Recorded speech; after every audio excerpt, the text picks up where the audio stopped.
All law is an island surrounded by a sea of chaos.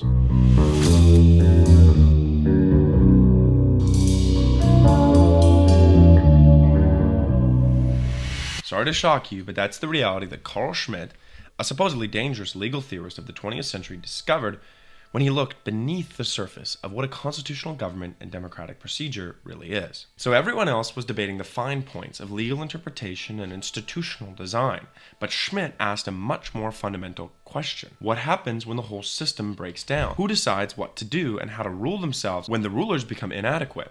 And it became the intellectual foundation for many forms of authoritarian decisionism that followed. His analysis about how liberal democracy contains its own seeds of its destruction are more relevant today than most people would dare to admit. So Carl Schmitt was in Weimar, Germany. He watched the most sophisticated democracy, supposedly, start to tear itself apart through constitutional procedures. The German Empire and its fugly younger brother, the Weimar Republic, had everything that liberals said was necessary for a stable government. They had a detailed constitution, separation of powers, extensive civil liberties, and proportional representation that supposedly gave every group a voice. Yet, it was completely paralyzed. The parliament couldn't form stable coalitions, the courts couldn't resolve fundamental politics, and the bureaucracy couldn't maintain any order in the face of coming street violence that was between communists and fascists. Thus, every one of their decisions got bogged down in endless debates, while the country was sliding towards a civil war. So Schmitt thought that all this institutional engineering couldn't answer the most basic political question: who has the authority to act when normal procedures break down? So liberal theory assumes that politics is about following rules. What happens when the rules lead to chaos, paralysis, or you're in a civil war? Someone has to decide. Someone has to cut through the constitutional complications and take responsibility and maintain order. Whoever can do this effectively, whoever can decide on the exception to normal legal procedures, that person is the real sovereign, regardless of what the Constitution says. Sovereign is he who decides on the exception. That is Carl Schmitt's most famous formulation. What it reveals is something that liberal political theory tries desperately to ignore: that all political authority ultimately rests on decision rather than discussion, and the manifestation of will rather than reason. Basically, the ability to act decisively in a moment of crisis and not procedural correctness.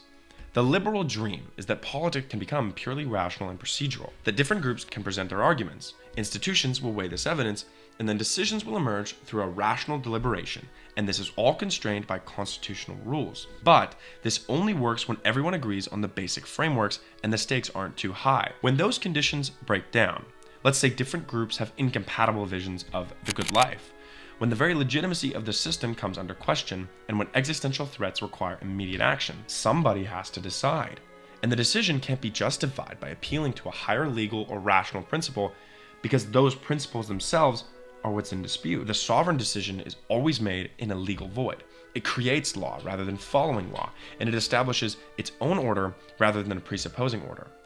It can't only be made by someone who has the will and power. It can only be made by someone who has will and power regardless of the consequences. Schmitt takes a deeper take at the analysis of sovereignty. He asks what makes something political in the first place, as opposed to economic or cultural or religious. And the answer is that the political is constituted by the friend-enemy distinction.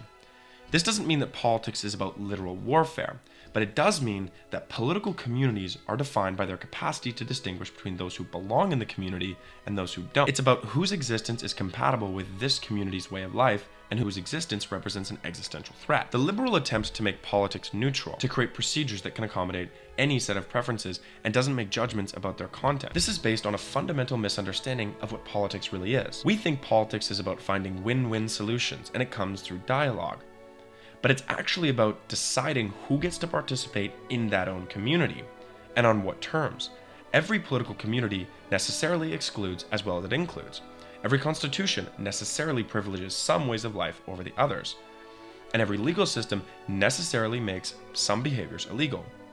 So the question isn't whether they'll be made, it's that they're inevitable. They will be made explicitly by responsible authorities or implicitly through supposedly neutral procedures that actually serve particular interests. In theory, this led Schmitt to a devastating critique of liberal democracy. Liberalism claims to be neutral between different conceptions of the good life, but this neutrality itself is a particular conception of the good life, one that privileges individual choice, fairness, and discussion over tradition, community, and solidarity. When liberals say they want to separate politics from religion, they're not being neutral. That privileges secular rationalism over religious authority. When they say, for example, that they want to separate politics from culture, they privilege a cosmopolitan individualism over traditional community bonds, or separating politics from economics. It's the same thing. They privilege market relationships over forms of social organization. The result we land on is that democracy systematically undermines every form of substantive community while pretending to be neutral. It goes into interest group competition, and it turns citizens into consumers and government services. It makes every moral and cultural question into a matter of individual preference that can't be discussed rationally. But human beings can't live in this kind of spiritual vacuum. They need communities with shared values, traditions, and common purposes that go beyond individual pleasure and material prosperity. When liberal procedures destroy these communities, people don't become rationally individualistic. They typically become nihilistic, resentful, and susceptible to more extreme movements that promise to restore meaning and solidarity. Schmitt then makes a crucial distinction that most contemporary political discourse ignores: the distinction between democracy and liberalism. These are not the same thing. And in fact, they're often in tension with each other. So democracy is about popular sovereignty. It's the idea that political authority should somehow reject the will of the people. But liberalism is about individual rights and procedural constraints on government power. It's perfectly possible to have a democracy without liberalism, ancient Athens, for example, or have a liberalism without democracy, which would look like a constitutional monarchy with limited suffrage. The problem arises when you try to combine them, as our modern liberal democracies do. Democratic procedures can produce results that violate liberal principles. Majorities can vote to suppress minorities, restrict their individual rights, or pursue policies that liberal experts consider irrational. And liberal constraints on democratic power can often prevent majorities from implementing their preferred policies or expressing their fundamental values through this political action. So Schmitt argues that this tension is irresolvable within a liberal democratic theory. Either popular sovereignty is real, in the case where people can overturn any liberal constraint they find inconvenient, or liberal rights are absolute, in which case popular sovereignty becomes meaningless because the most important decisions are removed from democratic deliberation. The result is a system that's constantly in crisis, where democratic majorities feel frustrated by liberal constraints, and while liberal minorities feel threatened by democratic power. Neither side can achieve its goals through normal political procedures, so both sides are tempted to use extraordinary measures. For example, court decisions can override democratic majorities, or popular movements will ignore these constitutional limits. Schmitt carves even deeper than critiquing institutions. He argues that all political concepts are secularized theological concepts. The modern state is a secularized version of God. Sovereignty is a secularized version of divine omniscience. This means that supposedly rational political theory is actually based on religious presuppositions that it can't acknowledge without undermining its claims to scientific objectivity. Liberal democracy presents itself as the product of reason and evidence, but it's based on faith and human equality, individual autonomy, and rational progress. These are all beliefs that have no empirical foundation other than traditional religious doctrines. When these secular faiths lose their credibility, when people stop believing in equality or autonomy and progress, then the entire liberal democratic system loses its legitimacy. You can't shore it up through better arguments or institutional reforms because the problem isn't intellectual or procedural. It's spiritual. People need to believe that their political system serves a purpose higher than their individual pleasure or their material conditions. They need to feel that their community has a meaningful identity and a significant role in the larger scheme of things. Liberal democracy can't provide these things because its core assumptions are individualistic and relativistic. Schmitt predicted that the liberal attempt to eliminate the political through neutral procedures and universal rights will ultimately fail, as in many cases it has already. The friend-enemy distinction can be suppressed but not eliminated. When it's not allowed expression through normal political channels, it will express itself through other means. Culture wars, economic conflicts, religious revivals, or extreme movements that reject this whole framework entirely. This is what Schmitt coined as the return of the political. Our liberal societies think that we've moved beyond ideological conflict, and we discover that we've only displaced that conflict into other arenas. Instead of political debate about our fundamental values, we get proxy wars, and these are fought through supposedly technical issues like economic policy or judicial interpretation, or even administrative regulation. But what results is more destructive than honest political conflict would be, because the real disagreements are never acknowledged or addressed directly. Instead, they fester beneath the surface, and they poison every aspect of public life and make reasonable compromise impossible. Eventually, these contradictions become too severe to manage through liberal procedures. Constitutional crises will multiply, institutional legitimacy will collapse, and the conditions ripen for someone to take a step forward and make the sovereign decision that cuts through the paralysis and reestablishes a new political order on new foundations. So, in his later work, Schmitt develops the concept of the partisan. He's an irregular fighter who doesn't recognize the liberal rules of warfare or politics. The partisan represents the return of absolute enmity in an age that thinks it has domesticated conflict through legalism, through legal procedures and international law. The partisan doesn't fight for limited political goals that could be achieved through negotiation or compromise. The partisan fights for existential values that can't be negotiated, religion, ethnic identity, or cultural traditions that are being threatened with extinction by cosmopolitan liberalism.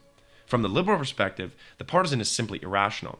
He's someone who refuses to accept reasonable solutions to what should be a technical problem. But what Schmitt is arguing is that the partisan represents the return of authentic political existence, and this is in response to liberalism's attempt to eliminate the political entirely. You can't defeat the partisan through better arguments or more attractive incentives, because the partisan isn't motivated by individual interests. You couldn't satisfy him through liberal procedures, because the partisan is defending a way of life that liberalism necessarily threatens through its universalizing and homogenizing, secularizing tendencies. So why does Schmitt matter to understand modern politics? Because his analysis explains what's happening to liberal democratic institutions as they face challenges from populist movements, religious revivals, and ethnic nationalism, as well as other forms of politics that don't accept this liberal assumptions, like Islam or Eastern theories. When people complain about democratic backsliding or the crises of liberal democracy, they're usually focusing on symptoms rather than causes. They see these new authoritarian leaders who use emergency powers, ignore the Constitution, and appeal directly to popular majorities against liberal elites. They assume this represents a deviation from normal democratic politics, and thus it should be corrected through better civic education or institutional reform. But Schmitt says, and he suggests, that these developments are the inevitable result of contradictions that are within liberal democracy itself. When liberal procedures can't resolve fundamental conflicts about value or identity, and when the Constitution constrains these majorities from implementing their deepest convictions, these supposedly neutral institutions will systematically privilege some groups over others. Then, someone will eventually make a step forward, thus make the sovereign decision that cuts through the paralysis. So Carl Schmitt forces us to confront a very uncomfortable question. In political theory, what makes any political authority legitimate? Liberal theory says that legitimacy comes from following the correct procedures. If you have free elections, constitutional constraints, and rule of law, you're good. But what if those procedures produce results that most people find intolerable? What if following these procedures leads to paralysis or decline or a civil war? Schmitt argues that legitimacy ultimately comes from effectiveness rather than procedure, and the sovereign, who can actually maintain order and protect his community from its enemies, while preserving the conditions that are meaningful for human existence, that sovereign is legitimate regardless of how they came to power or what procedures they follow and implement. This doesn't mean that might makes right in any simple sense. Schmitt isn't really arguing that successful tyrants are automatically legitimate, but what he is arguing is that no political authority can maintain legitimacy indefinitely if it can't fulfill the basic functions of government. These are maintaining internal order and external security, resolving conflicts between different interest groups, and providing some sense of common identity and purpose. Last one being most important, that liberal democracy faces a legitimacy crisis precisely because it's increasingly unable to perform these functions. Its procedures are too cumbersome to handle change, and its individualistic assumptions prevent the formation of genuine community, all while its relativistic values provide no basis for common action in the face of an existential threat. Schmitt presents us with a choice, and most people shy away from acknowledging this.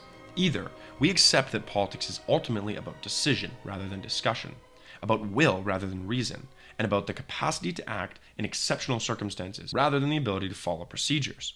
Or we accept this paralysis, decline, and our eventual collapse. This choice cannot be avoided through a better design or more sophisticated theory.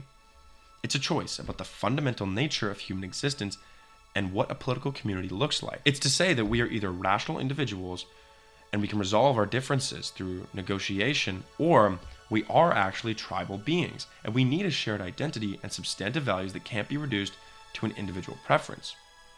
Schmitt clearly believes that the liberal view of human nature is false, and that its falsity becomes obvious during moments of crisis. People behave like members of communities, and they defend their existence against existential threats. The question to us is whether we can acknowledge this reality and then create political institutions that work with our human nature rather than against it.